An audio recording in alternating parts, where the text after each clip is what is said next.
songs here at the Unitarian Church. But I always think that song, even though it was a song forged out of a battle, that to me it's always been an inspiration of throwing off whatever yoke of tyranny that holds us down. It's always felt like, to me, a song of liberation. So, well, I want to welcome you to the wake here tonight. Right? That's the format we're using here tonight. And an Irish wake, and they weren't just in Ireland, people did this all over the world, indigenous cultures in particular. But a wake had several reasons. Number one, the most obvious, was simply to pay respects to the deceased. In Ireland, wakes often lasted 24 hours, sometimes more. And of course, the corpse was laid in the front room. And it was rather informal. You know, kids would come and they would play, and food would be served, and shots would be served, and there'd be drinking, and there'd be tales that were told of the deceased. But it was also considered important because it was seen as a time of a journey of a soul from one realm to another realm. And you wanted to be with that spirit during that time. And tears were important. You know, the Irish made kind of an art form out of keening, you know, crying with great relish. But there was a practical application of that too, because there was an old saying in some cultures and an old idea that it's the tears of the living that make the rivers upon which the dead can sail home. So you want to have enough grief. You want to have enough tears shed. And then, of course, a wake was also a way to remember all those that people knew that had passed on.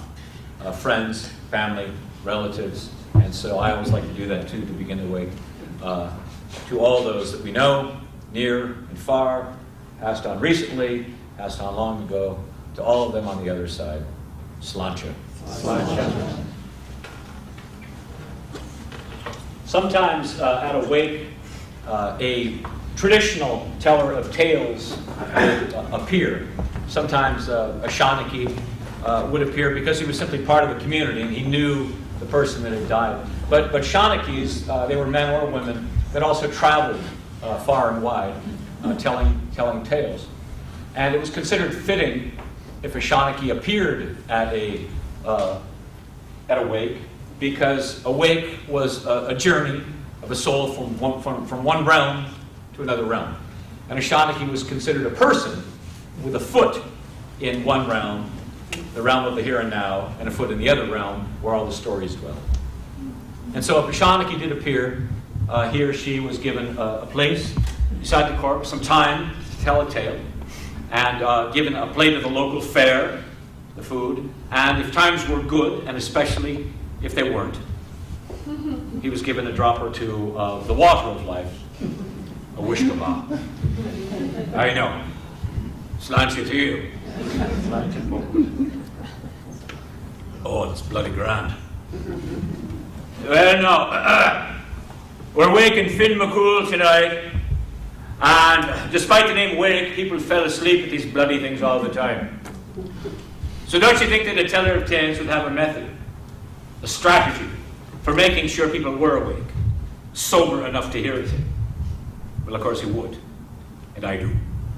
And this is it. I say, Erin, and if you're awake and you want to hear a tale, you cry back, Gabra, which means long live Ireland. Erin! Gabra! Ah, that'll do. Well, you need to know that when Finn McCool was an old man, he had a son whose name was Oisin. What did they call him? Oisin. It's a name that means gentle deer. But that's a tale for a whole other time.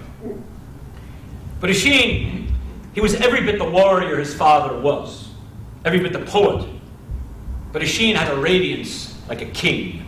And one day he was out patrolling the coasts of Ireland with his men, because that's what he did.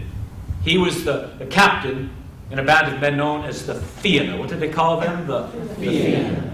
Now the Fianna was a very small part of a much larger army.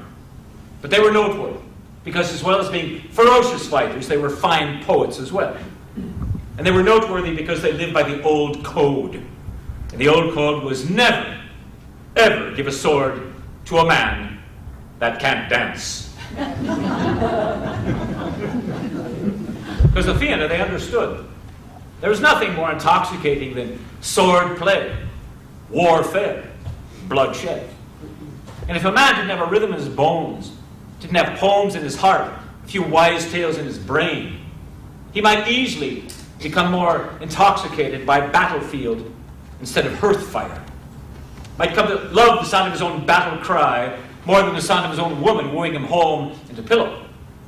And because of that, the men of the Fianna were masters of the poems. But there was more. You see, the men of the Fianna, they protected the High King from harm and the Irish coast from raids, but they also lived out of doors most of their lives. They hunted, they fished, they foraged. And because of that, they knew each and every leafy glen and rocky outcrop, every wide fen and plain, all of Ireland they knew. And they would say the Fianna lived closest to the heart of Erin, the very goddess that was the land and the streams and the air of Ireland. Now, Oisin was out with those men one day patrolling the coast, which is what they did. And they came to a quiet cove, the kind of a place a raid was most likely to occur. And they saw a strange sight. It was a woman seated there upon a stone. She was looking out to the sea. But as they approached her, they could see this was no ordinary woman.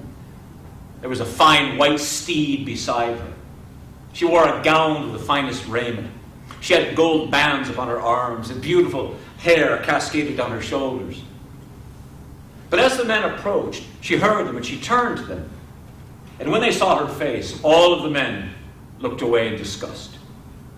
For despite the fine raiment and the great steed, she wore the face of a pig. She had snout and jowls like swine. And all of the men turned away. All save for Oisin. Because Oisin had been raised by Finn McCool, who always said, boy, never ever be swayed by the mere appearance of things. Always get past what something seems to be and get right to the heart of what it is. And so Oisin didn't think twice. He just walked up to this woman. And he said, well, greetings, lass. What errand is it that brings you to Ireland's fair shore on this day? And welcome. And she responded to the warmth of Oisin's welcome. She said, well, my name is Niamh. What was her name? Niamh, she said. And I come from the land of Tir na Nog. That's the land beneath the waves. And I've been riding about to look at the loveliness of Ireland. It is a lovely land, but I have to tell you this. The land of Tir na Nog has thrice the beauty of Ireland. And not only that, the people who live there, they live and live and live, and no one ever dies. And she said, but as for myself, I was put under a spell by a dark druid long ago. And it's rumored that my beauty, which some say was considerable, shall only be restored when I'm betrothed to a man with the heart of a poet, the courage of a warrior, and the radiance of a king. And it was strange because Oisin, as he heard her voice, it was like he knew her voice. The sound of her words touched his heart. It moved his soul. And Oisin was the kind of man, when his soul was moved, he didn't think. He just got down on his knees. He took her hand and he said, if that's what's required for your beauty to be restored, well, it will be, for I would love to marry you. And she turned away and she put her face in her hands and she began to weep. And Oisin wondered what he'd done wrong. And just as he went to apologize to her, she turned back to him. And he beheld the most beautiful face he'd ever seen. And the men of the Fianna as well had never seen a woman so splendid. And then Oisin kissed that face, and in that way they were betrothed. And he turned to his men and he said, men, the winds of fate blew us here today, but the thread of my destiny lies here with Niamh and this woman. I need to be away with her. Tell my father what has happened, because if anyone can understand it, my father, Finn McCool, will. And then he embraced his brothers. These were men he dearly, dearly loved. Each and every one of them he embraced. And they watched as he got upon this white steed. And he and Niamh, they rode off over the waves, upon the tops of the water, and then disappeared into the trough of the sea. And it was exactly the way she said it would be. Tir na Nog had thrice the beauty of Ireland. The hills were taller, they were greener, the valleys deeper and more lush, and the streams were singing and running fresh and clear and filled with fish. And Oisin liked that. He became a king in that realm.